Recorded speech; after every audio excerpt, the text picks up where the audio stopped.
பெண்ணின் பிரத்யேகமான திருமணம் விவாஹா தி சென்னை சில்க்ஸ். மின்னம்பலம் நேயர்களுக்கு வணக்கம். நான் விஷால் மொழிவர். இன்றைய நேர்காணலில் நம்மோடு இணைந்திருக்கிறார் ஓய்வு பெற்ற ஆட்சி பணி அதிகாரி பாலச்சந்தர் ஐஏஎஸ் அவர்கள். வணக்கம் சார். வணக்கம் விஷால். வணக்கம். சமீபத்துல தமிழ்நாட்டில் ரொம்ப முக்கிய விவாத பொருளா இருக்கிறது இந்த கூட்டணி ஆட்சி தொடர்பா சார். சமீபத்துல கூட இந்தியா டுடேனுடைய ரவுண்ட் டேபிள்ல தமிழக முதலமைச்சர் மு.க. ஸ்டாலின் அவர்கள் கூட்டணி ஆட்சின்றது தமிழ்நாட்டுக்கு ஒத்து வராது அப்படின்ற ஒரு விஷயத்த சொல்லியிருந்தாரு. விஜய் அவர்கள் கடைசியா பேசி முடிக்கும் போது கூட நான் ஏற்கனவே விக்கிரவாண்டி மாநாட்டுல பேசின அந்த பொலிட்டிக்கல் பாம்பு தான் இன்னைக்கு கூட்டணியில மிகப்பெரிய ஒரு சலசலப்பை ஏற்படுத்தி இருக்கு அப்படின்னு சொல்லியிருந்தாரு. இந்த கூட்டணி ஆட்சி ஒத்து வராது அப்படின்னு சொல்லி ஸ்டாலின் அவர்கள் சொன்னது இது எந்த மாதிரியான இம்பாக்டை ஏற்படுத்தும் சார்? வெளிப்படையா சொல்லிட்டாரு. முன்னாடி விஜய் சொன்னதுக்கு நான் கேட்கிறேன், நான் சொன்னதுதான் பாம்பு வெடிச்சுக்கிட்டு இருக்குங்கிறது இல்ல. இப்ப அந்த பாம்பு வெடிச்சு ஏன் மத்தவங்கள இவர்தான் கூட்டணி ஆட்சி பங்கு ஆட்சி அதிகாரத்தில் பங்குன்னு சொல்லிட்டார்ல, ஏன் யாருமே வரமாட்டேங்கிறாங்க? அதெல்லாம் இவர் முதல் கவனிக்கணும், பதில் சொல்லணும். சரி, அது ஒரு பக்கம் இருக்கட்டும். கூட்டணி ஆட்சிங்கிறது தமிழகத்துல ஒத்து வராது நானும் நினைக்கிறேன். அது காரணம் சொல்லி இப்ப திமுக கூட்டணி, அதிமுக கூட்டணி எடுத்துக்கோம். அதிமுக பிறப்புக்கும் எல்லா உயிர்க்கும் ஒரு நம்பிக்கை உள்ள திராவிட கட்சி தான். அப்படித்தான் அவங்க பேசிட்டு இருக்காங்க இன்னைக்கு வரைக்கும். ஆனா அதுல நம்பிக்கை இல்லாதவங்க பிஜேபி. அவங்க இதுல நாலு வருடத்துல நம்பிக்கை உள்ள ஆர்எஸ்எஸ் உடைய ஆர்எஸ்எஸ் இருந்து பிறந்தவங்க பிஜேபி. எங்கேயாவது சொல்ல முடியுமா பிஜேபி எங்களுக்கு இந்த சதுர்வர்ண சிஸ்டம் நம்பிக்கை கிடையாதுன்னு சொல்ல முடியுமா?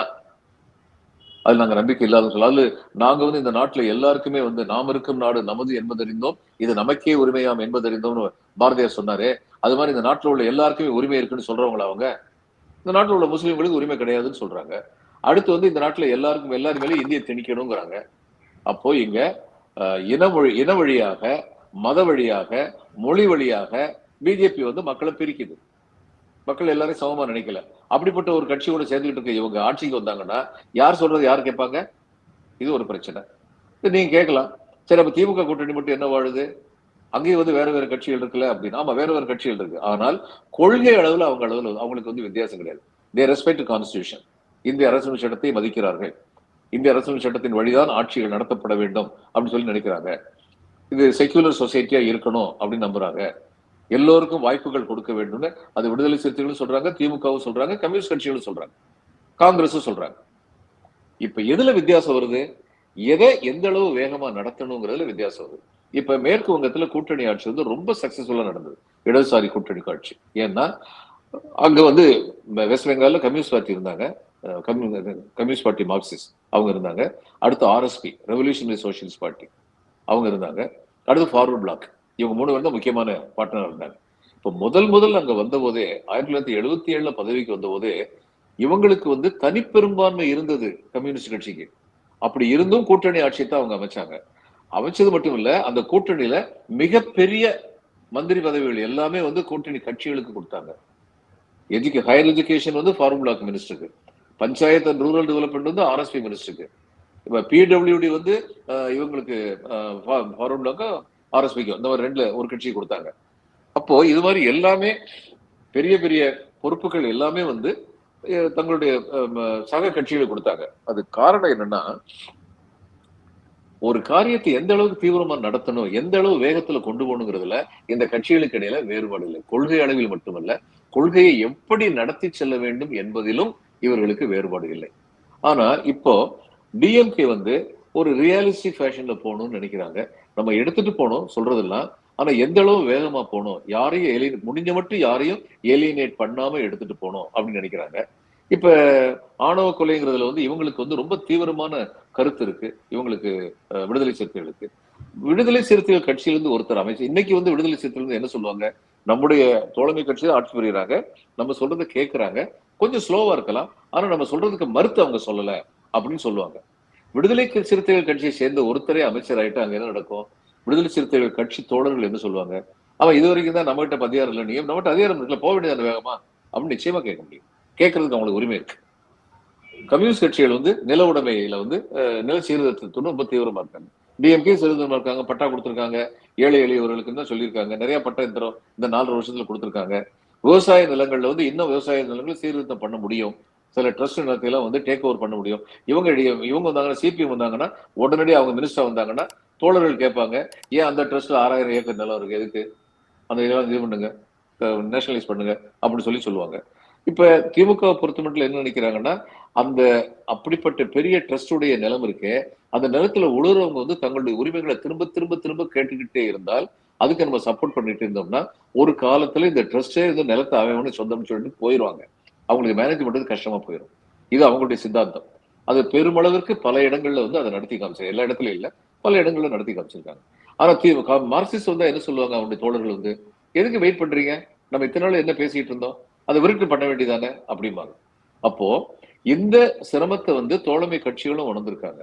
இந்த சிரமத்தை இருக்கிறதுனால இங்க கூட்டணி ஆட்சிங்கிறது வந்து சிக்கல்ல வந்து முடியும். இதனாலதான் திமுக வந்து சொல்லுது இங்க கூட்டணி ஆட்சி கிடையாதுன்னு ரொம்ப தெளிவா வந்து முதல்வர் வந்து சொல்லியிருக்காரு. இதுதான் உண்மை.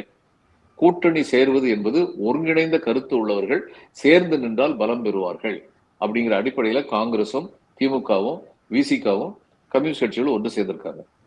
அவங்க இந்த ஒருங்கிணைந்த வளர்ச்சிங்கிறதெல்லாம் நம்பிக்கை உள்ளவங்கிறத வெளியில சொல்றாங்க. அது போல ஓட்டு கேட்கணும்னு நினைக்கிறாங்க. இவங்க வந்து ரொம்ப தெளிவா சொல்லிட்டாங்க.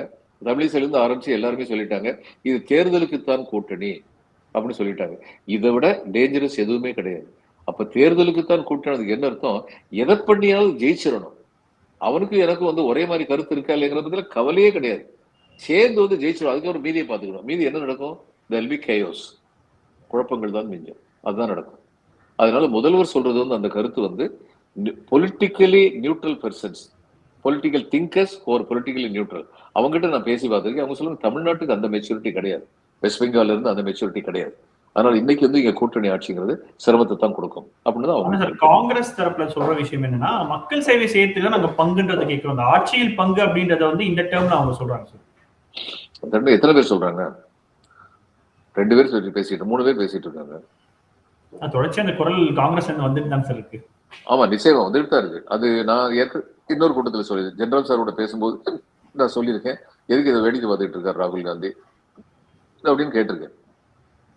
ஆனா நேத்து வந்து இவர் வந்து செல்வ பிறந்தையே ஒரு அறிவிப்பு விட்டுருக்காரு. அதுல இனிமே கூட்டணியை பத்தி எல்லாம் வெளியில பேசக்கூடாது, கார்கே ஏற்கனவே சொல்லிட்டாரு அப்படின்னு சொல்லி ரொம்ப தெளிவா சொல்லியிருக்காரு. அதை மீறி யாராவது பேசிக்கிட்டு இருந்தாங்கன்னா, காங்கிரஸ் கட்சி வந்து கூட்டணியை சரியாக வைத்துக் கொள்ள வேண்டும் நினைத்தால் அவர்கள் மேல் நடவடிக்கை எடுப்பார்கள். இல்லை என்றால் கூட்டணிக்குள் சலசலப்பு வரத்தான் செய்யும். ஆனா சார் இன்னொரு கேள்வி இருக்கு சார். இப்போ திமுக வந்து ஆட்சிக்கு வர்றதுக்கு வந்து கூட்டணி கட்சிகளுடைய அந்த ஓட் ஷேரிங் டிரான்ஸ்பர் அப்படின்றது ரொம்ப இம்பார்ட்டண்டா இருக்கும்போது அந்த கூட்டணி ஆட்சி கொடுத்தாதான் என்ன அப்படின்ற அந்த கோரிக்கை வருது சார். சமீபத்துல கூட MP மாணிக்கம் தாக்கூர் சொல்லியிருந்தாரு, கூட்டணி ஆட்சியா அல்லது வந்து ஒற்றை ஆட்சியா அப்படின்றது மக்கள் தீர்மானிக்கட்டும். ஏற்கனவே 2006ஆம் ஆண்டு இப்படி ஒரு தீர்ப்பை கொடுத்திருந்தாங்க மக்கள், ஆனா அதை காங்கிரஸ் சரியா பயன்படுத்திக்கல அப்படின்றது சொல்லியிருந்தாரு. மாணிக் தாக்கூர் நிறைய விஷயம் சொல்றாரு. மக்கள் தீர்மானம் என்ன சொல்ல வர்றாரு, மைனாரிட்டி கவர்மெண்ட் டிஎம்கே கொண்டு வாங்க மக்களே, அப்ப எங்க சக்தி இல்லாம அவங்க வந்து ஆட்சி புரிய முடியாது, அந்நியார் கூட்டணி கொண்டு வரணும்னு சொல்றாரா, என்ன சொல்ல வர்றாரு இவரு?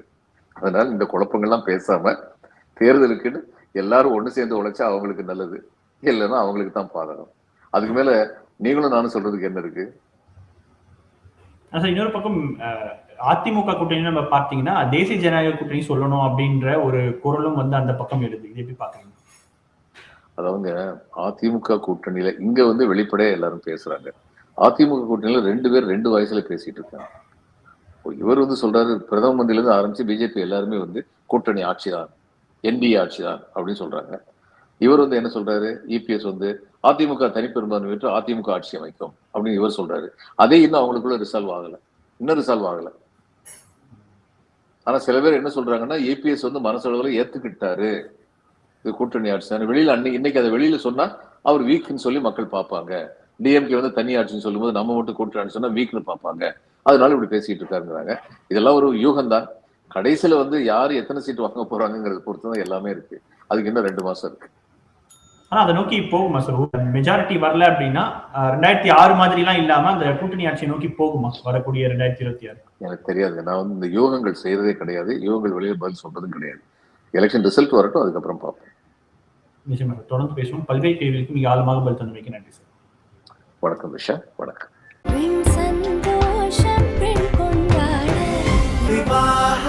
மணப்பெண்ணின் பிரத்யேகமான திருமணம் விவாஹா தி சென்னை சில்க்ஸ். மின்னம்பலம்.com தமிழின் முதல் மொபைல் பத்திரிகை.